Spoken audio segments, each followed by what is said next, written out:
So joining me on the Lewis Nichols show today, I'm excited to bring on my next guest. It's Jamie Webster. How are you? I'm great, Lewis. How are you, mate? Yeah, really good, thank you. You must be on kind of cloud nine at the moment, because obviously being a huge Liverpool fan, it can't get any better for you at the moment.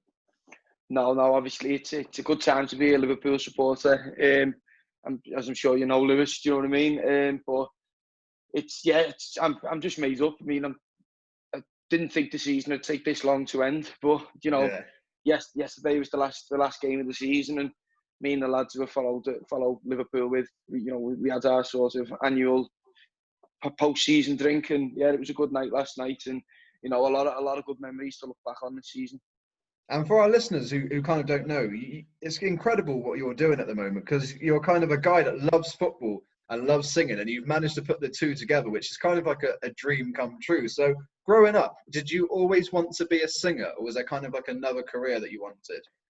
No, I mean, up until I was about 14, I wanted to play centre forward for Liverpool. That was like most kids, in the city, and most kids up and down the country. The dream is to play professional football for the team, isn't it? It was only when I was about 14 I realised that I was never good enough for that to happen. So, I mean, alongside everything, I love music. I've always, my mum is a massive music fan. She's always had us sort of listening to bands, and even having guitar lessons at young ages and stuff like that. So yeah, music really did, it sort of overtook football for a couple of years, probably between 14 and 17, and yeah, I wanted to be in bands and stuff like that, and tried the gigging circuits in the city as like a 15-year-old band. We were absolutely terrible, obviously, as most young bands are, and then the football took back over then, so I decided to just play me cover gigs around bars in Liverpool for a bit of extra money, and all the money that I did earn through being an electrician, and obviously the cover gigs I've just mentioned, was going to be spent following Liverpool up and down the country and across Europe. So that's sort of where the passions and sort of overtook each other a couple of times, but it's nice to sort of end up bang in the middle of both of them, I suppose. And what was that like for you? Because obviously for 14 years, your ambition is to play football, and obviously your heart's set on it. So to get to a stage where you have to acknowledge, do you know what, I'm just not good enough for this. Did that was that a hard thing to do, or did you go straight into the music and kind of get back on the wagon and smash what you're doing? Yeah, I mean, to be honest with you, it was no secret. Probably from the age of 12, 11, do you know what I mean? I started to realise that there were a lot better footballers than me, and it wasn't hard. It wasn't a hard time, It was just nearly every child goes through the same sort of realisation. I was in the same boat as a lot of my mates who were all. We just decided that we were happy playing Sunday league football, and that we were gonna just enjoy ourselves a little bit now. You know what I mean? Yeah. And yeah, thankfully the music, just like Oasis and the Beatles, really just completely just blew my mind. When I first gave them a proper listen at about 14, and it was infectious. I just knew that I wanted to do this all the time, and yeah, I just couldn't wait to start to just get myself a guitar and get writing and just get practicing and getting better at everything.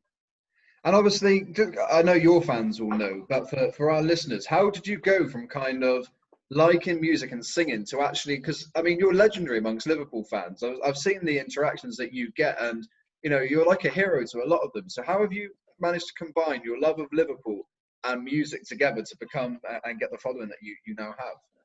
I think firstly, I was a massive Liverpool fan, obviously, at the same time. So I was travelling to and from games every week across the country, across Europe, and I made a lot of friends.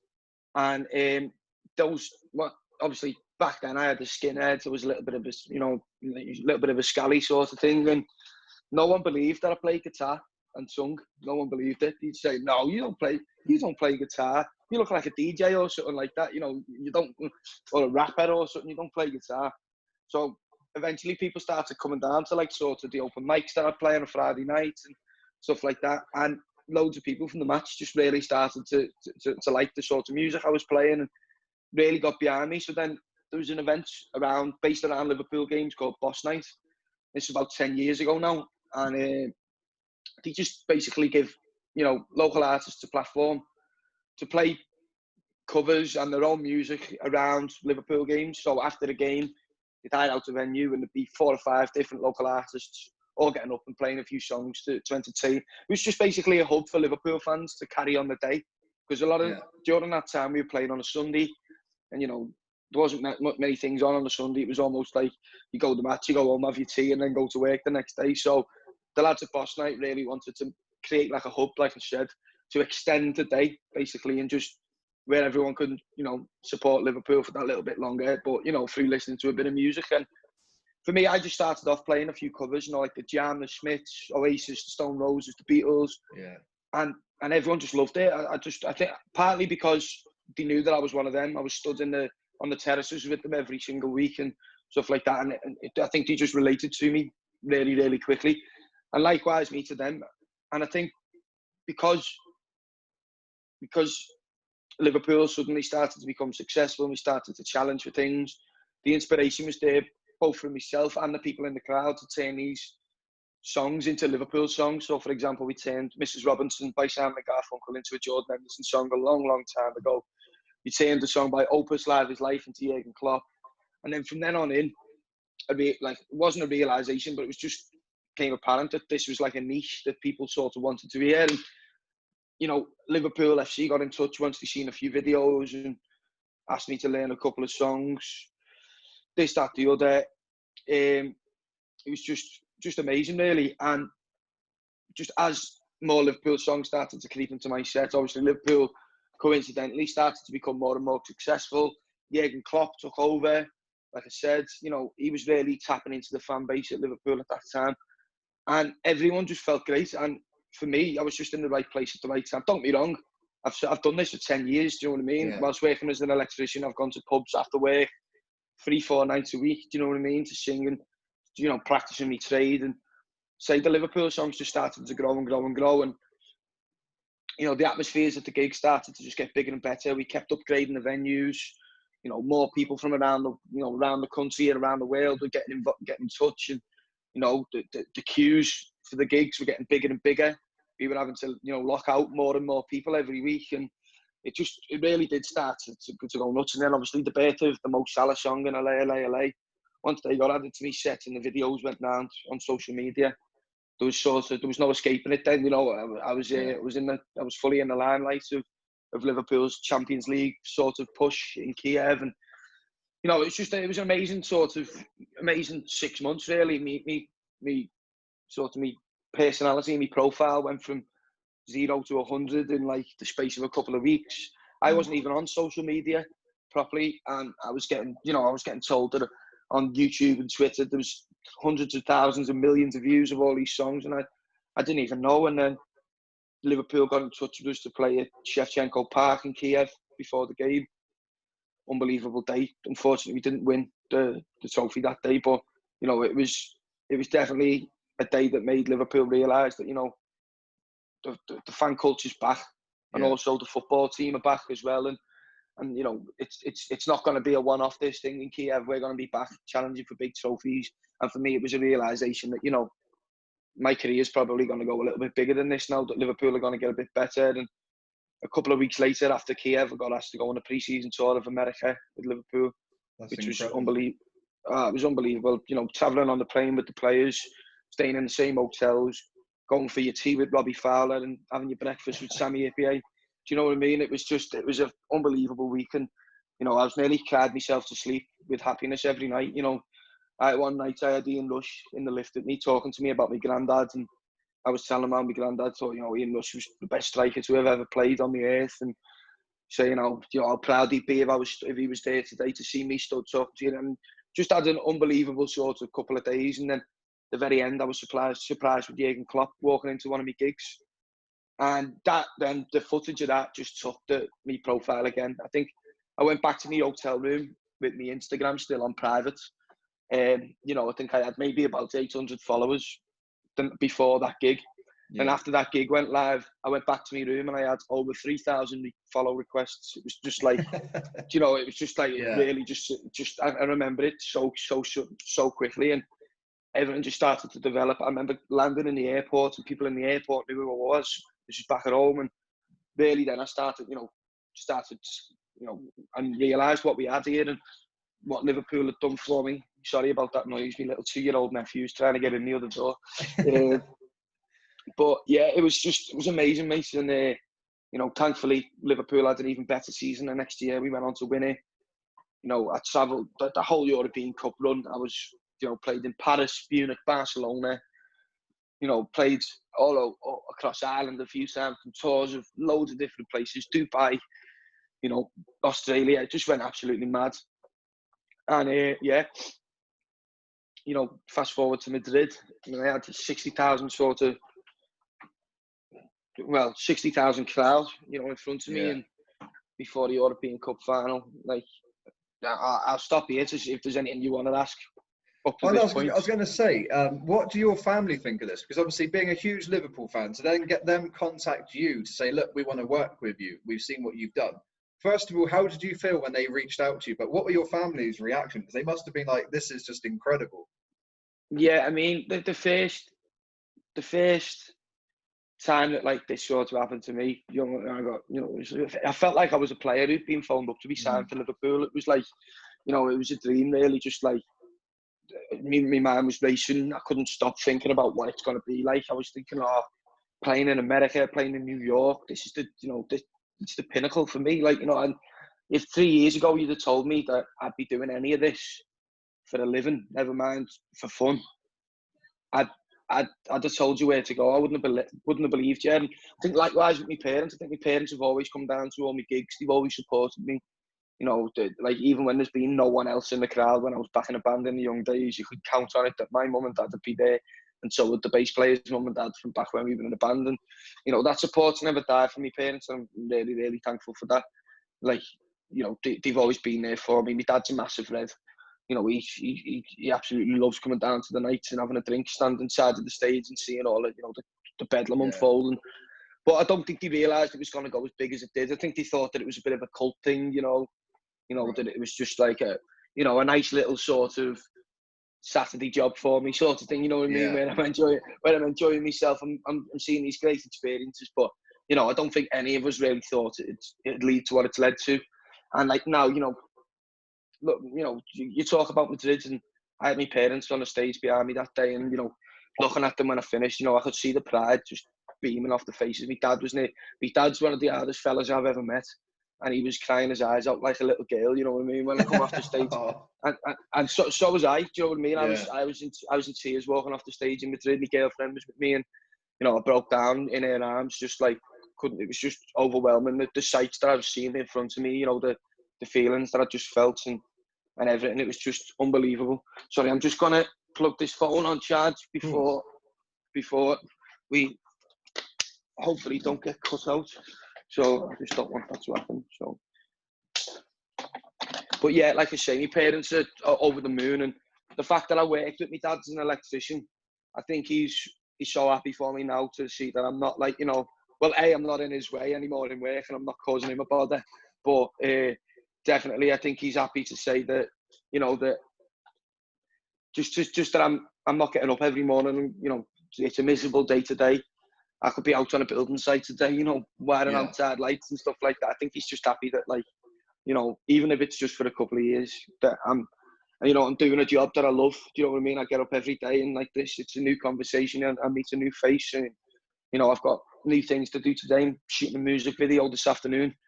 It's an unbelievable, and, you know, like, well, first of all, my dream, once I realised that I couldn't play football, my dream was to you know, write and play music and release my own music and albums and stuff like that. And you know, thanks to this journey with Liverpool Football Club, I've been able to make it happen. And you know, I can't be more thankful to people at the club for that. And, you know, for giving me the sort of profile. But then I thought I'd touch on this actually. You know, I am releasing my debut album, We Get By, in like, you know, probably about just shy of a month.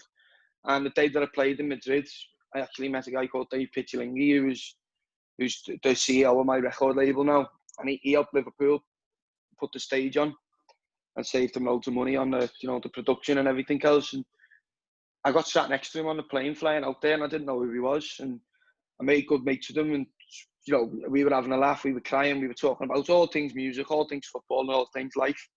And it was just at the end of the plane journey, he said to me, like, well, take me number because I might have something of interest for you, you know, once we're finished with this weekend. And I said, oh, why is that? What do you do, mate? And he said, oh, well, I own a festival, and I also own a record label as well. And I said, oh, that's handy, innit? You know what I mean? It was a nice little coincidence. And Dave watched me on the stage that day in Madrid, and I suppose the next chapter of my life started there, really, because as soon as I walked off the stage, I walked into my green room backstage, and I looked at my phone. I had a message off Dave, and it said that was absolutely, well, it didn't say absolutely. He said that was effing brilliant.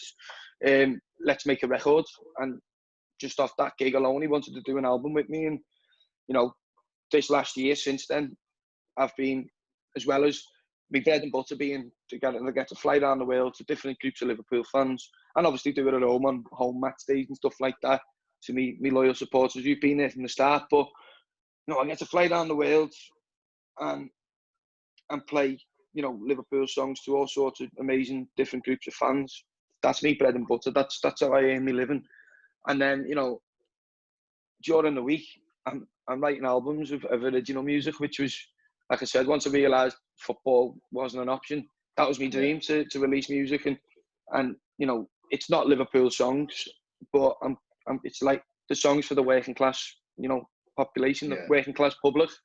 And you know, I'm confident that it's called We Get By, the album. You know, I've released a couple of singles now, 2 of them I've sat in the top 10 over different weekends. My latest one, This Place, been in the, you know, #1 at the alternative chart on iTunes for a few days now. And yet the album's due out on the 21st of August. It's called We Get By, and I just can't wait to have it out there. I'm sure that, you know, all the working class people who take the time to listen to it will really, really resonate with it, and it'll be, it'll connect with them and make them want to listen to me more, especially if they're not Liverpool fans. You know, I'm hoping that people who aren't Liverpool fans will be able to see past, you know, LA and all that, and really just, you know, listen to some good music, because it is good music, and it means something. You know what I mean? It comes from the heart. It's real music. And yeah, you know, for me now, this is a time in my life where I never thought I'd be living. You know, I thought I'd be, you know, at best I'd be on my building sites every day, and you know, I might be, you know, I'd still be playing the Liverpool gigs, and you know, I might have a couple of singles out, and you know, they might do okay, and it might just be something that I could say I've done. But to be in a position I'm in, where I'm fighting for the top 20 place with the album, for a debut album on an independent label, that's big. And I'm just really, really looking forward to, you know, what the next few years bring. It's like I said, every day is new, every day is a challenge, but every day is enjoyable.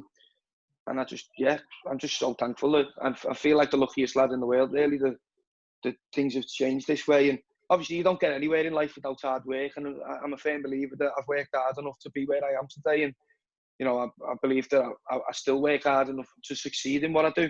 But you know, you've got to get that slice of luck along the way. And when you get that slice of luck, you've got to ride it. You've got to ride it and make it work for you. And I've just done that the best that I can, and I hope everyone can see that. And you know, like I say, I just, you know, thank you to everybody who's, including yourself, you know, doing this, put me on this platform today. But thank you to everyone who supported me along the way, and you know, took the time to listen to me, because half the battle in music is getting people to listen to you. You know, and just, you know, I'm really, really lucky that I've got such a loyal fan base who you know, who show me support in every field that I've ventured into. I mean, with the album, because obviously it's your debut album, so that's got to be something that's so special to you, because I guess there's been so many years worth of work going into this, essentially. So was there an occasion when you were putting it together that you had to leave some songs out because you'd kind of got too many? Oh yeah, definitely. I mean, there was over 30 songs to choose from the album. You know what I mean? You know, I think I've always got that mindset where I've, you know, being working as an electrician as I had, I've got a good work ethic. And you know, I really, one thing about, you know, that's been brilliant for me is the fact that I've been able to take that work ethic and move it into my new field of work. You know, and for me, my management and me label really keep me focused. You know, they demand at least a song a week from me most of the time, you know, and it keeps me on my toes. They're not all hits, do you know what I mean? Like I say, there was about 20 odd songs left behind there. you know, there's a reason for that. Not all of them were good. You know what I mean? But you know, you've got it right, and yeah, it is. It's a process that I always feel you're better to have more. Do you know what I mean? I'd rather not, like, you know, we were talking about doing a 12-song album, and for me, I didn't want to be on the 10th song and think, oh God, I haven't got enough songs here. Do you know, like, I'm just gonna have to write 2 songs, and you write 2 songs that, you know, maybe aren't your best work. You know, they're just sort of rushed because you're worried about making them in time for the album. Whereas, you know, I had 30 odd songs there, and between myself, me management, and the people who I've got close to me, we were able to handpick the best songs, the strongest songs, the songs that work together as a body of work and stuff like that. And yeah, it was hard really, because some of these songs I've been writing since I was like 18, 19, some of them even earlier. And, you know, like, it's hard to describe, not that I've got kids at the moment, but my songs are like my kids, you know what I mean? I don't want to part with them. I don't like them to change. I've been with them right since they were a blank piece of paper. Do you know what I mean? And like, it's quite hard sometimes. I mean, few, not arguments, but disagreements with the label, you know, like my manager wanting this song to go on the album, the CEO wanting this song to go on the album, and me wanting a completely different song to go on the album. So, I mean, thankfully, you know, my management and the label are great with me to give me the final decision on everything. So, you know, the album is exactly how I want it to be. The recording, the production, the band that I've got playing with me on the album are just unbelievable. For a debut album, I couldn't have done it any better. Do you know what I mean? I couldn't have had better support with it. I couldn't have done it in a better way. It's been done properly. It sounds like a proper album. You know what I mean? It's set up to tell you the story as well. Another disagreement we had with the management and label, and this is all healthy disagreements. You know what I mean? You know, in music, especially nowadays, it's quite common for bands to put all the big hits at the start of the album. For, you know, like streaming algorithms and stuff like that. But I'm quite old school, me and my mindset, and that wasn't the way I wanted to do it. I wrote my album. I wanted my album to be listed as I wanted the story to be told. So, not the first few songs on the album, people haven't even heard before, but the way I've structured it tells you the story, and it takes you through, suppose, my process of writing it. It takes you through my thoughts, my mindset, and I think the mindset of many, many people in this country and in other countries, you know what I mean, who live the same lives as we do. They get up in the morning and they go to the daily, you know, to get through the daily grind. They come home at night knackered, and anything you've got left at the weekend, you let go of yourself, don't you? And you celebrate and you have a good time. And that's basically the album in a nutshell. It documents the struggles, the joys, and the escapes of working class life. And I just think I tell them in a real way. I'm not trying to pretend someone I'm not. You know, I'm a working class lad from Liverpool. I'm not saying that I've grew up without anything, because, you know, I've mentioned before the support I've had off my mum and dad, and they worked really hard all their life to give me things that, you know, a lot of my friends weren't able to have, and give me everything I wanted. But that doesn't mean at the same time that I can't put myself in my friends' shoes or people close to me and write things through their eyes. Do you know what I mean? It really does cover the whole spectrum, in my opinion. And, you know, there's a few things that I touch on that I think are really, really important, and I think people need to be aware of. So, as well as, in my opinion, I'm making good music, I'm raising a bit of awareness on, you know, like, on maybe how to think and how to deal with, you know, modern day life. Do you know what I mean? And just how to get through the good times and the bad times. Do you know what I mean? So, yeah, as I say, I really just can't wait to get out there and get the album out there, get people's feedback from it, you know, just see what it does. Do you know what I mean? See how far I get with it. It's, you know, it's sink or it's sink or swim for me. And, you know, if I sink, I sink. If I swim, I swim. If people like the album, I'll be over the moon with that. Like, you know, it'll make me day, it'll make me year, it'll make everything I've done worthwhile. If people don't like the album, but it's not really, you know, that's their prerogative, that's their opinion. Not everyone is gonna like it, and that's fine. You know what I mean? Just don't be nasty to me. That's all I'm asking. Yeah. Do you know, I've got to say, it's so nice today, because I know a lot of, obviously, your fans will know you for your love of Liverpool. But today, just seeing your passion come across as a credible music artist, and just to see how much work goes into how you write your songs and the feelings that you get, it's so nice to see, because a lot of work goes into it, and you can clearly see that how much passion and love you have for it, just talking so far today. Yeah, well, the album is my life's work. Like I said, it's Yeah. my life's work as a musician. Really, this album, and it's just a big, massive slice of me. Do you know what I mean? Don't be wrong. I mean, I will always continue in me, me Liverpool FC field. I love it. I'm a massive Liverpool fan. I love music. Why would I stop doing it? I get to have pints with Jurgen Klopp in America. I get to, do you know what I mean? I've done some of the best things that I could ever do. Things that are, I still live my childhood dream through my adult life, with Liverpool Football Club. So, that's something I'll never take for granted, and something I'll always be proud of, and always represent, and always do. But, original music, this album is, I couldn't be, it's a massive, massive part of me. And as you can tell, like, I've put an awful lot into it. I've put me everything into it. You know what I mean? It hasn't always been, roses and sunshine along the way. You know what I mean? There's been a few tough weeks, a few tough days, where things aren't, and you worry, is it going to work? Is it all going to be worthwhile? Is, how people are going to take me? There's a lot to think about, you know what I mean? And it is a lot of pressure, but, I'm now the position I'm in, and, the support I've gained over the past few months and stuff like that, particularly during the lockdown, it really, really has given me the confidence to say, do you know what? No, I'm in this field for a while now. This is who I am. Yeah.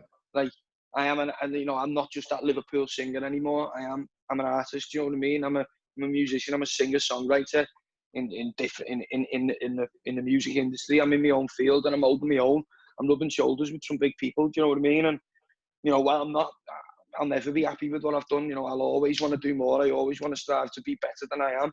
I always want, if I knock one door, if I knock a 6-foot wall down, I want to knock the 10-foot wall down behind it. You know what I mean? That's just the way I am. It's the way I am as a person. It's the way I've always been brought up, and that's the way I'll always be. But I do, at the same time, I do feel that I am confident. I am starting to become accomplished in the musical field in my own right, and I think my songwriting surpasses a lot of people who are at my level at the minute.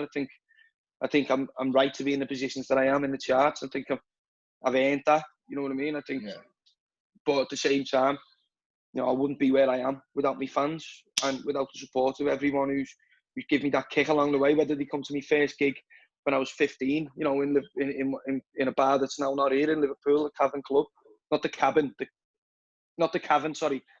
Club. That was where my first ever gig was, and it's like, I'm thankful to everyone who's given me a little bit of confidence along the way, because it all adds up to who you are today. I'm thankful to everyone who's pre-ordered the album so far. If anyone hasn't pre-ordered the album, you can find the links all over my socials. Get it done. Help me out. Do you know what I mean? I want a top 20 finish. It's getting tougher and tougher to get in the top 20 as the week go by, because more mainstream artists are releasing music in the summer now, because the festival season isn't with us. So it's going to be a big battle to get in that top 20, chart in the top 20. I believe I can do it. I believe in my fans. I believe in the power of my fans. But it's not done yet, and I just can't wait to see what happens, really, mate. I just really can't. And obviously, a lot of the work that you've done before has charted. So I guess for you, at that stage, that must have been kind of a seal of approval that this is going somewhere. Because to chart and to be ahead of some of the artists that you were, that's incredible. That must have been a time where you look back and thought, okay, this is happening now. But in regards to you saying about you need the songs getting the top 20, are any of the Liverpool football players going to get behind it and share it on social media? Because that must be a really good way to get it out there. Yeah, I mean, the thing is with the footballers, though, like, I know for a fact that a lot of the footballers don't even, probably control their social media an awful lot. You know what I mean? Like, they have private ones for friends and family and stuff like that. Yeah, but obviously they do have an input on what's on. But they have management companies, of course, setting it, like some of the some of the stories and posts that these players up. They haven't got the the technology now to do that on a phone and stuff like that. Like, some players tweet photos from the game a minute after the game's finished, and you think, how have they managed to do that? They're still taking the boots off in the changing rooms, But not about. But the ones that I do speak to are being fortunate enough. I've had retweets from like Jordan and stuff like that. But I'm not the type of person who'll harass the footballers. Do you know what I mean? Like I'm someone who's um, like, I've been around them in all sorts of different environments, and I know just how much is demanded of the footballers off the pitch as well as on the pitch. And the duty to be like a role model, an ambassador for the club, like even the duty that they have towards sponsors and stuff like that. These fellas and charities and stuff like that. They really are. They really are busy men, and I don't like to be the one, you know what I mean, when they sat with the families and stuff like that. I don't want to be the one who, to say, oh, can you do me a favour? Can you post this? Because, like, I have to work with these people, and I have to remain professional. I want to be around these people for as long as I can. And, I don't want to be annoying them too much. Whilst I'm sure it probably wouldn't be too much for them to be too there. I'd rather let them see it, and this is what's happened in the past. I'd rather let them see it, like the music, like the song, and genuinely tweet and say, like Peter Crouch done the other day. Peter Crouch gave me a tweet on the single list place, and he done that off his own back. I didn't ask Crouchy to do that, you know what I mean? He done that because he listened to the song, he liked it, he liked the video, and that's the effect I want to have. I don't want it to be fake. I don't want it to be forced. I don't want John Barnes or Steven Gerrard to be stood up with a picture of my album when they haven't listened to it. You know what I mean? I'd rather it be real. I'd rather it be Jamie Carragher say, just listen to this album, come out today, blown away, you know what I mean? Everyone get your hands on it, blah, blah, blah.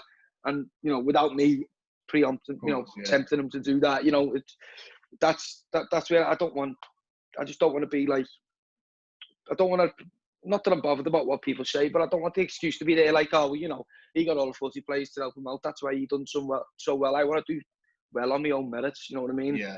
I don't want to, like, I've used the platform of Liverpool FC, much to my advantage for, and it's amazing, but I don't want to overstep the mark and come across like, it's just this, he's just using like his Liverpool background now to get him where he wants to in the music industry, because I don't want anything to jeopardise, the album, and don't want anyone to jeopardise anything to jeopardise me as a musician or an artist in my own right, you know what I mean? So I'm just confident that once people take the time to listen to it, if they do, that I'm confident in my own songwriting and what I've put out there, that, it'll do well enough. And, hopefully, I might be talking to you again further down the line, talking about how great the album was and what a success it was, touch wood and fingers crossed. You've got an incredible voice and you've got an incredible personality. And I think that's what the fans really relate to. Because I think if someone is able to relate to you, it kind of works two ways. But I wanted to ask you, is there anyone in the dressing room that you've become really good friends with? Like you just hang out or you've had a laugh with or a pint? Obviously, you mentioned Klopp. Yeah, I've had a good pint with Klopp and Pep Linders. All his coaching staff actually are really, really supportive towards me. Every time I see them, they're always, Jamie, how's it going? How's the music going on? So you're doing well, you're busy, it's great to see. Keep going and stuff like that. So all Klopp's sort of Bellwood staff are great. I've made really good friends, with like the media team at Liverpool FC. All the camera lads, some of the presenters and stuff like that, for the work I've done. In terms of the main dressing room, obviously I play guitar with Alison Becker. Had a little jam with him. We exchange messages now and again. Not, you know what I mean? I don't go for coffees with them every day and stuff like that. It's not like that, you know what I mean? We don't move in the same sort of circles, too much. But particularly the young lads, Harvey Elliott, he's a young lad who he always sends me a message. We keep in touch a lot. He's always got nice things to say on the Instagram posts and stuff like that. Adam Lewis, another young lad. I've got a great relationship with him. Liam Coyle, more the younger lads and the ex-players, to be honest, who I have the best relationships. I've got a great relationship with, Fowler, McManaman, most of Phil Thompson, John Barnes, but my two best mates, definitely, even Ian Rush is, I get on really well with him, but my two best mates are Jason McAteer and John Aldridge. They're my little mates. Them, I've been on a couple of trips with both of them, and we've got a great relationship. We take the piss out of each other all the time. And, it's like it's a really good sort of dynamic between the three of us. I really do it. It's crazy really because I grew up seeing these fellas, like particularly McAteer, and even Aldridge, you know what I mean? He was always on the telly, always on the radio and stuff like that. You always used to see him at, you know, in all the Legends games and stuff like that. And, you know, I text them, the pair of them, quite a bit now. And, you know, like I say, I've been to a family wedding with Oldo in Portugal. You know, he put me up in his old apartment, and, you know, just like, yeah, it's great. It's great for me, like, you know, and my dad's more, mate, you know, these are people, especially like some Aldridge and that, these are people my dad grew up worshipping, and those people like that, you know, Jan Mulvey, these are fellas, Ray Clements, I know them all really well, you know, particularly all the ex-players, and Paddy Berger, Vladdy Spitzer, Sammy Ipier, particularly the ones from my era, you know, like, these are fellas who I can walk down the street. If I seen Paddy and Vladdy having a pint in the bar now, I could confidently walk into the bar and sit down at the table next to them and not feel like I'm intruding. Do you know what I mean? Yeah. That sort of thing. It's same with Sammy and like all that sort of genre. All it, you know, like from the sort of the 2000s decades up to like the, you know, now basically, all MX players are just great with me. Do you know what I mean? You know, you've probably seen footage. I've sang on stage with Cara 2 or 3 times. Cara was my hero growing up, partly because he had the same first name as me, and we played the same position, you know, full-back. And well, that was when Carragher did play full-back. And even in that treble-winning season, he played left-back with the right foot, and I used to play left-back with the right foot. Do you know what I mean? Because the right-back was much better than me. So I used to play left-back. But I actually had a left foot as well, so I wasn't too bad, do you know what I mean? And I used to love Jamie Carragher. He loved it. He wasn't the best technical player like myself, but, you know, he wore his heart on his sleeve, and he loved the challenge. And, you know, he was a talker, and as you can probably tell, I'm a bit of a talker myself. And yeah, so to be able to like mix with all these fellas and, like, you know, have a pint with them and, you know, talk to them on a personal level, hear a few stories, you know what I mean, from behind the scenes and stuff like that you never would have known. And yeah, it's amazing. You know, like you say, I'm a massive Liverpool fan. And like when I go home and tell my dad some of these stories and some of my mates, you know, you can tell how made up everyone is, you know, to hear them. And yeah, it's just like you say, am I right in thinking you are a Liverpool fan? Yeah. No. No. Oh, right. I thought you were a Liverpool fan. You'd laugh if I did say. Tottenham. All right, to see you later. I'm only joking, mate. But you know, I've actually... I'd say the great thing about you is, it was actually my friend David is a massive Liverpool fan, and he's a huge fan of you. And I was listening to your stuff on Spotify, and it was actually just your music that I loved. It wasn't necessarily because you sing about Liverpool. It was just the voice. It was, like you said, it had the kind of rawness of a working class guy singing, and it was relatable. So it was actually you as an artist that I really liked, from hearing you from my friend Dave. So yeah, that's how it all kind of come about with me knowing you. Oh, in that case, I'll stay then. But no, mate, I appreciate it. Like, you know, like, obviously, this isn't in any way, shape, or form me disrespecting or disregarding the Liverpool fans. But like, obviously, when you see Liverpool fans supporting you and stuff, yeah, not that I expect it. It's not like mind blowing. It's not like overly mind blowing. You know, like obviously, I've made my name to Liverpool FC, so I fully expect Liverpool fans to know who I am and to probably, you know, because, you know, I like to think that they like me as a person as well as a singer. And so I do like to think that because I am who I am, they will. This is not me taking, you know, this for granted. This is me really, really appreciating that fact. But I know that they will sort of say, oh, Jamie Webster, well, oh, he's got his own stuff. I'll listen to that. And like you say, so I'm confident that when people do listen to my music, they will like it. So when I see Liverpool fans saying, "Oh, what a tune!"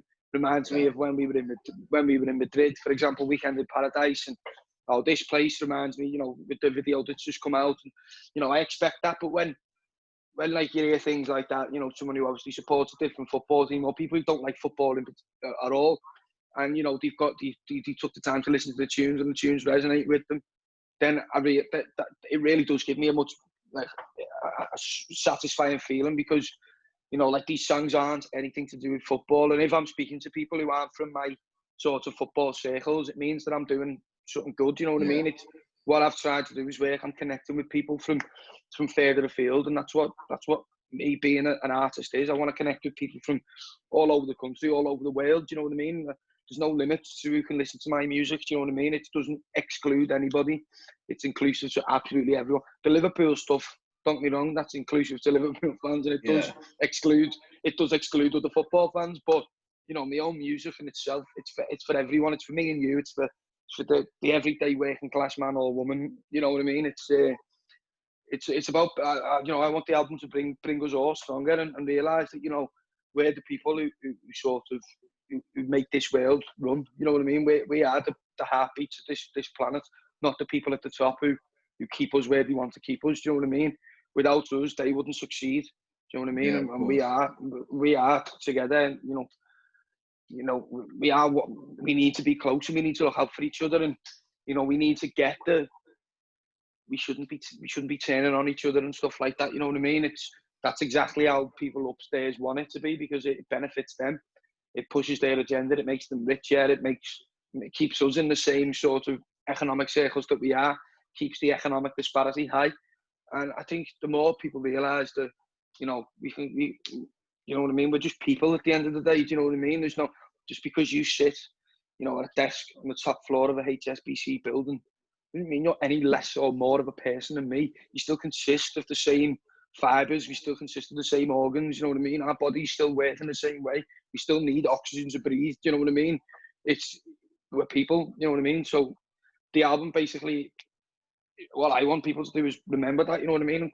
And sort of come together in the name of music, and yeah, just realise our importance and our worth. Do you know what I mean? And realise that, you know, no matter what you go through in life, you can always make the best of it and have a good time and enjoy yourself. Do you know what I mean?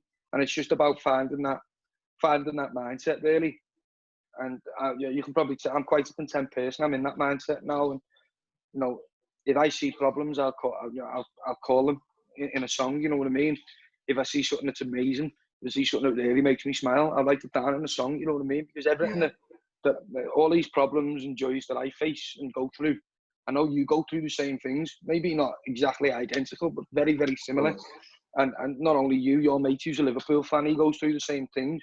You know what I mean? My girlfriend's dad, who's just left for work, he goes through the same things. You know, everybody does. And that's what the album's about. It's about our everyday life and, you know, how painful but beautiful it is at the same time. And yeah, I just hope people like it. You know what I mean? Well, I'm confident people will. I tell you what, I think you need to add to your CV, motivational speaker. I think that's going to resonate with a lot of people. But honestly, I'm really excited for the album because, like I said, it was your voice and your songs that I liked. And I think a lot of people, when they hear the album, are going to get that sense of that. So I wish you the best of luck with it. And it's been so good today to talk about the other side of you, kind of your love of music and the passion and the work that goes into it. I think it's nice for us to see that and talk, you know, more about that than we have the football side of things. Definitely, mate. Well, you know, I can talk, as you can probably tell, I can talk about anything. I take after me dad in that sense. I could talk the arse like that for donkey. But yeah, no, mate, I really enjoyed the chat. It's been nice to talk to someone, you know, it's been nice to talk to someone who isn't sat there in the Liverpool top, actually, you know, just asking me all the same questions. It was nice to delve into a few different parts there. And yeah, thank you very much for taking the time to talk to me. It means an awful lot. Thank you very much, and good luck with the album. We'll get it supported, and let's get it into the charts. Yeah, that's it, mate. We get by. It's out on the 21st of August. Everyone get on it. Thank you very much in advance. And take it easy.